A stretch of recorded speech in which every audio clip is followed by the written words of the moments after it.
محبت کر تو سکتے ہیں مگر کسی کو زبردستی خود سے محبت نہیں کروا سکتے۔ عورت اس حد تک نازک مزاج ہے کہ ایک پھول اسے راضی اور خوش کر دیتا ہے اور ایک سخت لفظ اسے مارنے کے لیے کافی ہوتا ہے۔ کچھ لوگوں کو اندازہ ہی نہیں ہوتا کہ ان کا نظر انداز کرنا کسی کو اپنی زندگی سے ہی بیزار کر دیتا ہے۔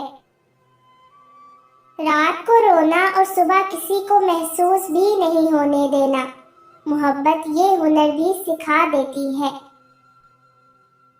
مرد کو جتنی فکر عورت کے کردار کی ہوتی ہے اگر اتنی ہی فکر وہ اپنے کردار کی کر لے تو کتنی ہی عورتیں بد کردار کہلانے سے بچ جائیں۔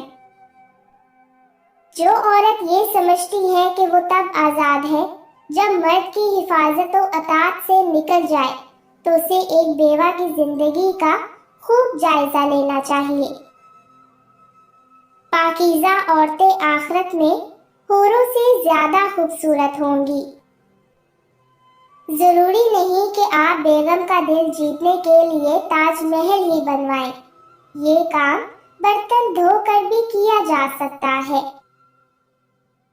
سرکار حضرت واصف علی واصف رحمت اللہ علیہ سے کسی نے پوچھا کہ یہ کیسے پتا چلے گا کہ دل میں اصلی محبت پیدا ہو گئی ہے؟ آپ نے فرمایا اگر دل میں محبت پیدا ہو جائے تو زبان میں شائستگی آنا شروع ہو جاتی ہے۔